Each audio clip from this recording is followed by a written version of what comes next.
Hello Karnataka, ಎಲ್ಲರಿಗೂ ನಮಸ್ತೆ. Welcome back to Nikhil Talks YouTube channel. ಗುರು, ನಿನ್ನೆ ಮ್ಯಾಚ್ ಅಂತೂ ಸಾಕತ್ತಾಗಿತ್ತು ಗುರು. ಮುಂಬೈ ಇಂಡಿಯನ್ಸ್ 204 ರನ್ ಚೇಸ್ ಮಾಡಕ್ ಆಗ್ಲಿಲ್ಲ. ದಿಗ್ವಿಜಯ್ ಸಿಂಗ್ ಅಂತೂ ಸಾಕತ್ತಾಗಿ ಬೌಲಿಂಗ್ ಮಾಡುದು. ಮತ್ತೆ 19ನೇ ಓವರ್ ಶಾರ್ದುಲ್ ಠಾಕೂರ್ ಮಾಡಿದ್ದಂತೂ ಓವರ್ ಸಾಕತ್ತಾಗಿ ಮಾಡುದು ಅಂತಾನೆ ಹೇಳ್ಬೋದು. ಮತ್ತೆ ತಿಲಕ್ ವರ್ಮಾ ಅವರಿಗೆ ರನ್ಸ್ ಮಾಡಕ್ ಆಗ್ತಿರ್ಲಿಲ್ಲ ನಿನ್ನೆ ಮ್ಯಾಚ್ ಅಲ್ಲಿ ಅಂತ ಸಬ್ಸ್ಟಿಟ್ಯೂಟ್ ಔಟ್ ಆಗ್ತಾರೆ.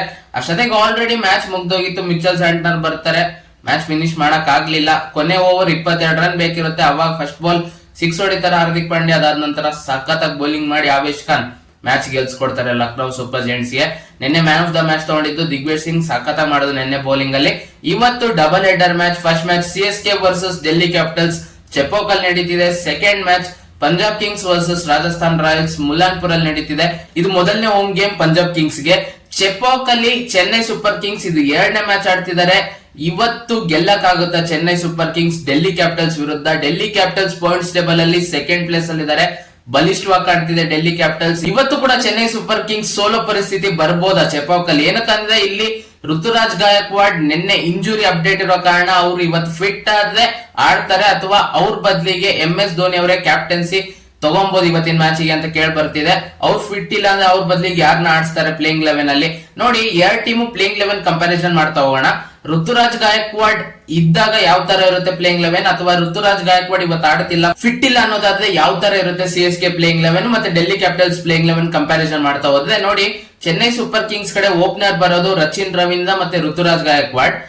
ಅವ್ರು ಅಕಸ್ಮಾತ್ ಋತುರಾಜ್ ಗಾಯಕ್ವಾಡ್ ಇಂಜುರಿ ಆಗಿದ್ರೆ ದೇವಾನ್ ಕಾನ್ವೆ ಬರ್ಲೇಬೇಕಾಗುತ್ತೆ. ಅವ್ರನ್ನ ಏನಕ್ಕೆ ಆಡಿಸ್ತಿಲ್ಲ ಅನ್ನೋದೇ ಒಂದು ದೊಡ್ಡ ಪ್ರಶ್ನೆ ಕಾಡ್ತಿದೆ. ಋತುರಾಜ್ ಗಾಯಕ್ವಾಡ್ ಮತ್ತೆ ದೇವಾನ್ ಕಾನ್ವೆ ಅವರ ಪಾರ್ಟ್ನರ್ಶಿಪ್ ಸಖತ್ತಾಗಿದೆ. CSK ಪರವಾಗಿ ಇವರೆಲ್ಲ ಒಳ್ಳೆ ಪಾರ್ಟ್ನರ್ಶಿಪ್ ಕಲೆ ಆಗ್ದಾಗೆಲ್ಲ ಮ್ಯಾಚ್ ಗೆದ್ದಿದ್ದಾರೆ. ಅವ್ರನ್ನ ಏನಕ್ಕೆ ಆಡಿಸ್ತಿಲ್ಲ? ಬ್ಯಾಟಿಂಗ್ ಡೆಪ್ತ್ ಬೇಕು, ಮತ್ತೆ ಒಬ್ಬ ಎಕ್ಸ್ಟ್ರಾ ಬೌಲರ್ ಬೇಕು ಅಂತ ಸ್ಯಾಮ್ ಕರನ್ನ ಚಾಯ್ಸ್ ಮಾಡ್ತಿದಾರ. ಏನಕ್ಕೆ ದೇವಾನ್ ಕಾನ್ವೆ ಅವ್ರಿಗೆ ಚಾನ್ಸ್ ಕೊಡ್ತಿಲ್ಲ ಗೊತ್ತಿಲ್ಲ. ಅವ್ರು ಇವತ್ತು ಬರೋ ಸಾಧ್ಯತೆ ಇರುತ್ತೆ. ದೇವಾನ್ ಕಾನ್ವೆ ಋತುರಾಜ್ ಗಾಯಕ್ವಾಡ್ ಓಪನಿಂಗ್ ಮಾಡಿದ್ರೆ ಚೆನ್ನಾಗಿರುತ್ತೆ CSK ಪ್ಲೇಯಿಂಗ್ 11. ಏನ್ ಮಾಡ್ತಾರೆ ಅಂತ ಕಾದ್ ನೋಡ್ಬೇಕು. ಋತುರಾಜ್ ಗಾಯಕ್ವಾಡ್ ಇಲ್ಲ ಅಂದ್ರೆ ತ್ರಿಪಾಠಿ ಅವ್ರನ್ನ ಆಡಿಸ್ತಾರೆ. ಅವ್ರು ಬೇಕೇ ಬೇಕು ಅಂತ ಅವ್ರನ್ನ ಆಡಿಸ್ತಾರೆ. ಋತುರಾಜ್ ಗಾಯಕ್ವಾಡ್ ಮತ್ತೆ ದೇವಾನ್ ಕಾನ್ವೆ. 1 ಡೌನ್ ಶಿವಮ್ ದುಬೆ ಬರ್ಬೇಕು. 1 ಡೌನ್ ಶಿವಮ್ ದುಬೆ, 2 ಡೌನ್ ಇವರು ಯಾರು ದೀಪಕ್ ಕೂಡ ಬೇಡ. ದೀಪಕ್ ವಿಜಯ್ ಶಂಕರ್ ಅವ್ರಿಗೆ ಚಾನ್ಸ್ ಕೊಟ್ಟಿದ್ದು ಲಾಸ್ಟ್ ಮ್ಯಾಚ್, ಅವ್ರನ್ನೇ ಆಡಿಸ್ಬೇಕು. ಇದೊಂದು ಮ್ಯಾಚ್ ಅವರಿಗೆ ಚಾನ್ಸ್ ಕೊಡ್ಬೇಕು.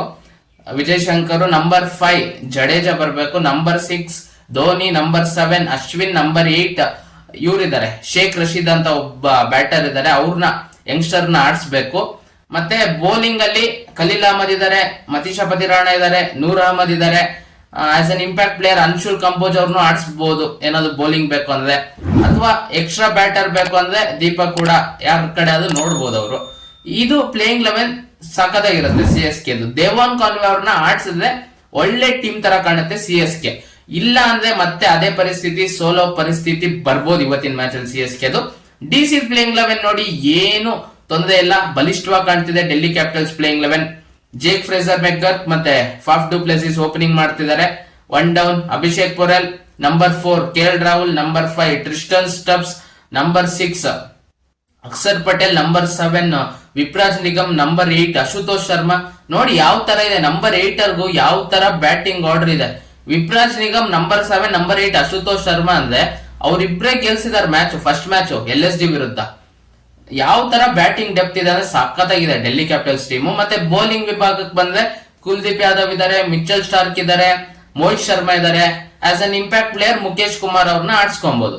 ಯಾರ ಬದಲಿಗೆ ಅಭಿಷೇಕ್ ಪೊರೆಲ್ ಅಥವಾ ಅಶುತೋಷ್ ಶರ್ಮಾ ಅವ್ರ ಬದಲಿಗೆ ಮುಖೇಶ್ ಕುಮಾರ್ ಅವ್ರನ್ನ ಆಡಿಸ್ತಾರೆ ಪ್ಲೇಯಿಂಗ್ 11 ಅಲ್ಲಿ. ಇವೆರಡು ಟೀಮ್ ಪ್ಲೇಯಿಂಗ್ 11 ಕಂಪ್ಯಾರಿಸನ್ ಮಾಡೋದಾದ್ರೆ ಡೆಲ್ಲಿ ಕ್ಯಾಪಿಟಲ್ಸ್ ಫೇವರೇಟ್ಸ್ ಅಂತ ಹೇಳ್ತೀನಿ ಇವತ್ತಿನ ಮ್ಯಾಚ್ ಅಲ್ಲಿ. ಇವತ್ತು ಯಾರು ಫಸ್ಟ್ ಬ್ಯಾಟಿಂಗ್ ಮಾಡ್ತಾರೋ, ಇದು ಮಧ್ಯಾಹ್ನ ಮ್ಯಾಚ್ ಆಗಿರೋ ಕಾರಣ ಡ್ಯೂ ಎಲ್ಲ ಏನು ಇರಲ್ಲ. ಫಸ್ಟ್ ಬ್ಯಾಟಿಂಗ್ ಮಾಡೋರು 180-185 ಪ್ಲಸ್ ರನ್ಸ್ ನ ಕಲೆ ಹಾಕಿದ್ರೆ ಸೆಕೆಂಡ್ ಬ್ಯಾಟಿಂಗ್ ಆಡೋರಿಗೆ ಕಷ್ಟ ಆಗುತ್ತೆ. ಅದೇ ಏನಾದ್ರು CSK ಚೇಸ್ ಮಾಡ್ತಿದ್ದಾರೆ 180-185 ಪ್ಲಸ್ ಅಂದ್ರೆ ಗೋವಿಂದ, CSK ಸೋಲೋದಂತೂ ಗ್ಯಾರಂಟಿ. ಡೆಲ್ಲಿ ಕ್ಯಾಪಿಟಲ್ಸ್ ಕೇಪಬಲ್ ಇದೆ, ಚೇಸ್ ಮಾಡೋ ತಾಕತ್ ಇದೆ ಅವರಿಗೆ. ಅವ್ರ ಕಡೆನೂ ಒಳ್ಳೆ ಸ್ಪಿನ್ನರ್ಸ್ ಇದಾರೆ. CSK ಕಡೆ ಅಷ್ಟು ಈಸಿ ಇರಲ್ಲ. ನೂರ್ ಅಹಮದ್, ರವೀಂದ್ರ ಜಡೇಜಾ ಮತ್ತೆ ರವಿ ಅಶ್ವಿನ್ ಸಖತ್ತಾಗಿ ಮಾಡ್ಬಿಟ್ರೆ ಕಷ್ಟ ಆಗುತ್ತೆ. ನೋಡೋಣ ಏನಾಗುತ್ತೆ ಅಂತ. ನನ್ನ ಅನಿಸಿಕೆ ಇವತ್ತು ಡೆಲ್ಲಿ ಕ್ಯಾಪಿಟಲ್ಸ್ ಗೆಲ್ತಾರೆ ಅನ್ನಿಸ್ತಿದೆ. MS ಧೋನಿ ಅವ್ರ ಕ್ಯಾಪ್ಟನ್ಸಿ ಮಾಡೋದು ಕೂಡ ಡೆಲ್ಲಿ ಕ್ಯಾಪಿಟಲ್ಸ್ ಫೇವರೇಟ್ಸ್ ಅಂತ ನಾನು ಹೇಳ್ತಿದ್ದೀನಿ. ನೋಡೋಣ ಏನಾಗುತ್ತೆ ಅಂತ. ನಿಮಗೆ ಏನಿಸ್ತಿದೆ ಅದನ್ನ ಕಮೆಂಟ್ ಬಾಕ್ಸ್ ಅಲ್ಲಿ ತಿಳಿಸಿ. ಮತ್ತೆ ಪಂಜಾಬ್ ಕಿಂಗ್ಸ್ ರಾಜಸ್ಥಾನ್ ರಾಯಲ್ಸ್ ವಿರುದ್ಧ ಪಂದ್ಯದಲ್ಲಿ ಪಂಜಾಬ್ ಕಿಂಗ್ಸ್ ಫೇವರೇಟ್ಸ್ ಆಗ್ತಾರೆ. ಏನಕ್ಕಂದ್ರೆ ಅವರು ಬಲಿಷ್ಠವಾಗಿ ಕಾಣ್ತಿದೆ, ಮತ್ತೆ ಇಂಡಿಯನ್ ಯಂಗ್ಸ್ಟರ್ಸ್ ಪರ್ಫಾರ್ಮ್ ಮಾಡ್ತಿರೋದು ಅವರಿಗೆ. ಪ್ರಿಯಾಂಶ್ ಆರ್ಯ ಸಖತ್ತಾಗಿ ಆಡ್ತಿದ್ದಾರೆ, ನೆಹಾಲ್ ವಧೇರಾ ಸಖತ್ತಾಗಿ ಆಡ್ತಿದ್ದಾರೆ, ಪ್ರಭ್ಸಿಮ್ರನ್ ಸಿಂಗ್ ಸಖತ್ತಾಗಿ ಆಡ್ತಿದ್ದಾರೆ. ಎಲ್ಲ ಇಂಡಿಯನ್ ಯಂಗ್ಸ್ಟರ್ಸ್ ಸಖತ್ತಾಗಿ ಆಡ್ತಿದ್ದಾರೆ. ಶ್ರೇಯಸ್ ಅಯ್ಯರ್ ಕ್ಯಾಪ್ಟನ್ಸಿ ಸಖತ್ತಾಗಿ ಮಾಡ್ತಿದ್ದಾರೆ, ಮತ್ತೆ ಒಳ್ಳೆ ಫಾರ್ಮ್ ಅಲ್ಲಿ ಇದ್ದಾರೆ ಶ್ರೇಯಸ್ ಅಯ್ಯರ್. ಪಂಜಾಬ್ ಕಿಂಗ್ಸ್ ಗೆಲ್ತಾರೆ ಅನ್ಸುತ್ತೆ ಇವತ್ತು ಸಾಯಂಕಾಲ ಮ್ಯಾಚ್ ಅಲ್ಲಿ ರಾಜಸ್ಥಾನ್ ರಾಯಲ್ಸ್ ವಿರುದ್ಧ. ರಾಜಸ್ಥಾನ್ ರಾಯಲ್ಸ್ ಕಡೆ ಒಬ್ಬ ಎಕ್ಸ್ಟ್ರಾ ಓವರ್ಸೀಸ್ ಪ್ಲೇಯರ್ ಇಲ್ಲ, ಬ್ಯಾಟಿಂಗ್ ಡೆಪ್ತ್ ಇಲ್ಲ. ಅಸರಂಗ ಅವ್ರನ್ನ ಕಳಿಸ್ತಾರೆ ನಂಬರ್ 4 ನಂಬರ್ 5 ಅಲ್ಲಿ.